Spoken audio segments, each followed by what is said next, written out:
It's been over 15 years since I closed the file on what I still consider the strangest case of my career, and to this day I can't drive through western North Carolina without feeling a cold knot in my stomach. I worked as a deputy with the Buncombe County Sheriff's Office back then, stationed not far from Asheville, and most of my caseload was routine. Missing hikers, the occasional meth lab tucked into a trailer, domestic calls that spiraled too far. But in October of 2007, something landed on my desk that would gnaw at me for years. At first glance, it was just another missing person report. A young man who had gone backpacking alone into the Black Mountains, a rugged and unforgiving range about 20 miles northeast of Asheville. The Black Mountains are famous for Mount Mitchell, the highest peak east of the Mississippi at 6,684 feet. Hikers come from all over to climb it, but locals will tell you that the mountains don't like to give people back so easily. If you stop at the Mount Mitchell State Park Visitors Center, you'll see glossy pamphlets about the scenic trails and observation deck. But talk to an old-timer in Burnsville or Marion, and you'll hear different stories. They'll tell you about the Cherokee legends of the Unweetsunstee, little people who live in the woods and lead travelers astray, or about the lights some folks have seen floating over the ridgelines at night, like lanterns with no source. Growing up in western North Carolina myself, I always figured those stories were just part of the folklore that mountain people keep alive the way they keep old hymns alive, passed down from one porch to another. But once I got assigned this case, I started listening differently. The missing hiker was named Daniel Reeves, 27 years old, a graduate student from Chapel Hill who'd taken a weekend trip up to the mountains in early October. He was last seen on October 5, 2007, when he checked into a small lodge in Micaville, a speck of a town that most people pass by without ever knowing it's there. He told the innkeeper he was headed up the Colbert Ridge Trail the next morning, planning to do a solo loop that would take him along the crest of the Black Mountains and back down by Boland's Creek. The innkeeper said he carried nothing unusual, just a standard pack and a camera slung around his neck. When he didn't check out as scheduled, the owner figured he'd just extended his hike, but when his car sat untouched in the gravel lot for 3 days, they called the sheriff's office. That's when the file landed on my desk. Missing hikers aren't rare, but there was something off about this one from the beginning. For one, Daniel was an experienced outdoorsman. He'd done sections of the Appalachian Trail and had volunteered on trail maintenance crews in Pisgah National Forest. He wasn't the type to get lost on a marked trail just a few miles from civilization. Second, the weather had been clear and cool that week, with no storms or sudden temperature drops to complicate things. Finally, the timeline itself felt strange. Witnesses at a gas station in Burnsville claimed they saw Daniel on October 6th, the day after he'd supposedly set out on his hike. They remembered him because he bought 2 bottles of water and a pack of matches, but he looked disoriented, like he wasn't sure where he was. That sighting put him miles off the trail he'd intended to hike. I drove out to the Black Mountains myself on October 9th, just as the leaves were turning into their peak autumn fire. The ridges were draped in red and gold, and the air had that crisp, almost electric quality that only comes in the high country. From the highway, the mountains look beautiful, but once you step under that canopy, the light disappears fast, and it feels like the forest closes in on you. I met with the search and rescue volunteers at the Boland's Creek trailhead. They'd already been sweeping the area for 2 days with dogs and had found nothing. Not a scrap of clothing, not a boot print, not a candy wrapper. I went through the standard motions, interviewed the innkeeper again, checked Daniel's car for any notes or gear left behind. The strangest detail was that his car keys and wallet were locked inside the vehicle, tucked neatly into the center console, as if he had no intention of needing them again. I should have written it off as a case of a young man who wanted to disappear, maybe dealing with stress or depression, but something in my gut told me otherwise. In Micaville, I stopped at the general store to ask if anyone had seen Daniel. The old woman at the counter shook her head but told me, almost casually, that the mountains take people every so often. She said it the way you'd mention that black bears sometimes cross the highway, just a fact of life. She told me to ask around about a boy named Thomas McDowell who'd vanished in almost the same area back in 1991. I looked it up later that night. Thomas was 16, last seen hiking near Silo Knob, and never found. His disappearance had faded into local legend. That was the moment the case hooked me. It wasn't just a missing hiker anymore. It was a pattern stretching back years, maybe decades, of people walking into those mountains and never coming back. And even though I couldn't have admitted it then, sitting alone in my car in a Micaville parking lot with a styrofoam cup of gas station coffee, I felt a chill that had nothing to do with the October air. I had no idea what I was stepping into, only that something about the Black Mountains was wrong, and Daniel Reeves was just the latest name on a list that nobody seemed willing to talk about. After that first visit to the trailhead, I became obsessed with mapping Daniel's intended route against what little evidence we had. I spent hours poring over USGS topo maps and Google Earth imagery, trying to reconcile the sighting in Burnsville with the loop he was supposed to take. The trail itself, Colbert Ridge, is deceptively simple on paper. It's only about 12 miles end to end, with a few minor elevation gains compared to Mount Mitchell proper, but the ridge is narrow in places, densely forested, and riddled with hidden ravines. The first thing I noticed when I walked it was how quickly familiar sounds vanished. Birds went silent as you climbed, wind shifted strangely between trees, and every snap of a twig sounded amplified, echoing like someone, or something, was following.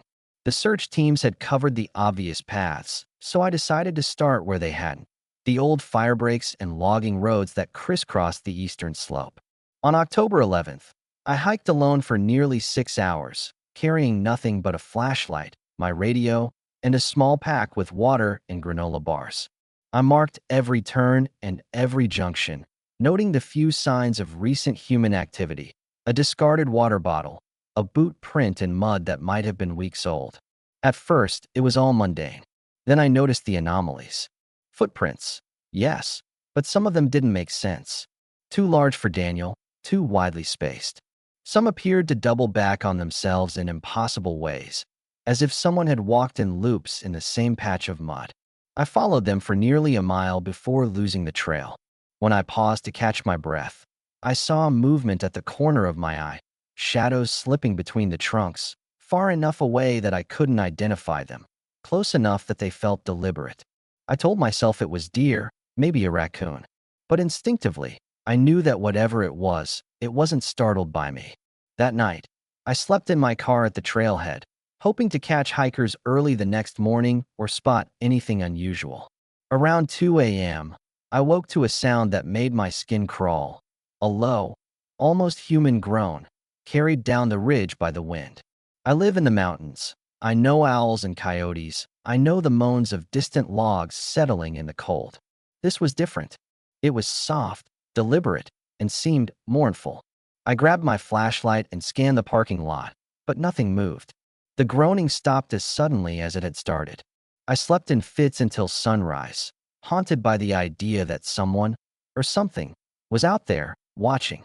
Over the next week, the investigation deepened.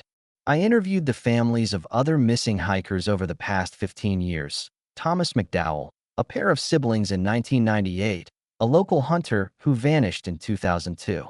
Every story shared a strange thread. People leaving everything behind, often on or near well-marked trails, without calling for help. Some locals spoke of the hollow, a term they wouldn't define further, claiming anyone who enters it alone comes back different, or doesn't come back at all. At first, I wrote it off as superstition, but the consistency unnerved me. Even seasoned outdoorsmen like Daniel had vanished. The search for Daniel continued into the second week of October. I went back into the woods with the SAR team, following the East Ridge. That's when I first noticed the odd carvings on trees. Faint marks, shallow and weathered, some circular, some like tally marks, running almost eye level along the trail. They were subtle enough that a casual hiker might miss them entirely.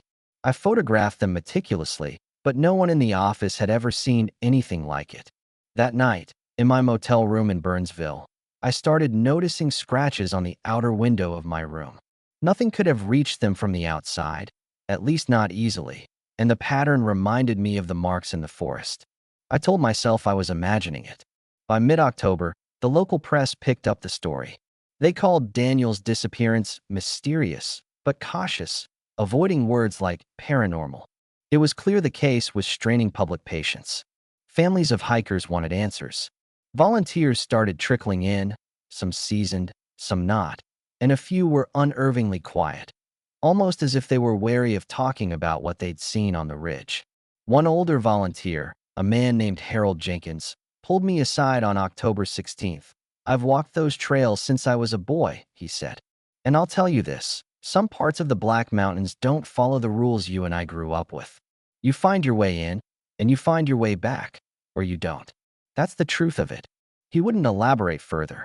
Then came the strangest encounter. I was hiking alone near Silo Knob on October 17th, retracing the last leg of Daniel's intended loop. I had just crossed a small creek and paused to check my map when I noticed footprints in the mud. Daniel's boots, unmistakable, wet and fresh. They led into a dense patch of rhododendron thickets that the SAR teams hadn't dared to enter. They said it was impassable. Against my better judgment, I pushed through. The forest opened onto a small clearing, and there, lying in the leaves, was his backpack. I froze. No signs of struggle, no blood, nothing inside except his journal and a half-eaten granola bar. The journal was open to a page dated October 6th. Written in neat, precise handwriting were 3 words that made my stomach turn. "They are watching." I looked around, the wind moving the trees, but nothing else. I had to leave the clearing almost immediately, the hairs on my arms prickling like static electricity, the feeling of being observed impossible to ignore. I called the team, but by the time they arrived, the backpack was gone. I know what you're thinking. Maybe someone took it. Maybe it was a trick of the wind. But I had been alone for nearly an hour, and the forest there isn't accessible by road. When I mentioned it back at headquarters, the older deputies exchanged glances and said nothing. That's when I realized this wasn't a case that could be solved with search dogs and topo maps. Whatever had taken Daniel, or whatever had scared him into leaving that journal, wasn't going to announce itself, and it wasn't going to follow any rules I knew. The days after finding Daniel's backpack were the hardest of my career. I felt like I was walking a knife edge, half in daylight, half in shadow. Every call, every creak in the office floorboards, every brush of wind against my car made me jump. On October 19th, I went back into the mountains with Harold Jenkins and a small volunteer team, determined to search the rhododendron thickets where the backpack had been. Harold was silent for most of the hike, but the forest seemed to bend around him, or maybe it was just my nerves. He moved through the dense underbrush like someone who knew every root and rock, but even he slowed, hesitated, when we came to a steep slope shrouded in fog. "Most people don't come here," he muttered. "And if they do, well, some things don't want to be found." I didn't ask what he meant. We pressed on, and that's when I saw it. Faint lights between the trees, far off the trail. Not lanterns, not flashlights, but pinpricks of amber that seemed to float above the ground. I froze. I know how that sounds, but I've been in these woods enough to recognize fireflies and glow-in-the-dark fungi. This was different. The lights moved in patterns, almost deliberately, weaving between the trunks like they were guiding someone or watching us. Harold's hand gripped my shoulder. "Keep your mouth shut," he whispered. "Don't look straight at them." I turned my eyes elsewhere, but my mind kept darting back. By the time we reached a small clearing, the lights were gone. What remained was silence so deep it pressed on my chest, a heavy, expectant quiet that made my ears ring. In the clearing, we found more footprints. 2 large, spaced erratically, sometimes overlapping themselves. Some prints were familiar, Daniel's, but others were impossible to identify. Harold knelt, tracing one with his finger. "These aren't from anything normal," he said. "I've seen bear prints, cougar prints, human prints. They don't make sense." I felt a wave of dread. It wasn't just the footprints. It was the feeling that the forest itself was aware of us, shifting, hiding, watching. I remember the wind picking up suddenly, though the weather report had predicted calm conditions. Leaves swirled around our feet in patterns that almost looked intentional, and somewhere far off, a low groan reverberated through the trees. That night, I stayed in a small cabin near the trailhead, though sleep was impossible. Around 1 a.m., the groaning returned, closer this time. It was uneven, almost like someone, or something, was pacing in the woods outside. I opened the window and shone my flashlight across the clearing. For a fleeting second, I thought I saw a figure, tall, thin, pale, barely visible in the moonlight. And then it was gone. I told myself I was imagining it. I wasn't. On October 21st, I returned alone, following Daniel's last known footprints. The forest had changed. Fog clung to the ground in thick layers, and the rhododendron seemed almost to close in behind me. Then I saw it. His camera, wedged in a crevice of rocks near a small stream. I picked it up with trembling hands and flipped through the memory card. The images were innocuous at first. Trees, streams, sunlight filtering through the canopy. Then I saw a series of photos that made my stomach drop. Each one was taken from a slightly different angle, but always featured something in the background. At first, I thought it was another hiker, but as I zoomed in, I realized it wasn't human. The shapes were elongated, featureless, moving just beyond the tree line, always watching, always staying just out of reach. One photo, time-stamped October 6th, showed Daniel himself, standing in the forest, looking over his shoulder with a face twisted in terror. Behind him, barely visible, was a shadow stretching unnaturally along the ground, but no source for it existed.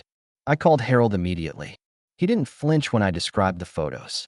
Instead, he said quietly, "You've seen what I've been trying to warn you about. You're too close now. Stay out of the clearing after dark." I wanted to argue, but I knew he was right. That night, I drove to Micaville in a daze. The local police were polite but wary, and the SAR team had begun talking about suspending the search. Daniel's disappearance was now more than a missing person case. It was becoming something the department refused to touch openly. Then, on October 23rd, the final blow. I returned to the trail alone, against my better judgment, and followed the trail towards Silo Knob. The forest was eerily silent. No birds, no wind, just the crunch of my boots on dead leaves. As I crested a small rise, I saw the figure. Daniel. Or someone. No, something. Wearing his clothes, sitting on a rock, hunched over, facing away from me. I called his name. Nothing. I approached cautiously, heart hammering. As I got closer, I saw his journal lying in the dirt beside him, open to another page. Scribbled across it in uneven handwriting were words that made me shiver. They follow the rhythm of the mountains. Don't trust the trail. I reached out to touch him, and he turned. His face, it was wrong. Stretched, pale, almost inhuman. Eyes too dark, too deep. And then he vanished. Not ran, not walked, just gone. The leaves where he had sat were undisturbed. My flashlight flickered, and in that instant, I felt that same awareness, that presence of something ancient, deliberate, and watching. I ran down the trail and didn't stop until I hit my car. The search ended soon after. Daniel Reeves was never found, and no other trace of him emerged. Some locals whispered that the mountains had claimed him, that the hollow was real, and that anyone alone in that part of the Black Mountains risked the same fate. I left the SAR operations shortly after, citing personal reasons. In truth, I couldn't stand the idea of returning, of facing whatever had taken Daniel or whatever I had seen in those woods. That October, I learned something I still struggle to articulate. The mountains remember. They record. They watch. And sometimes they claim.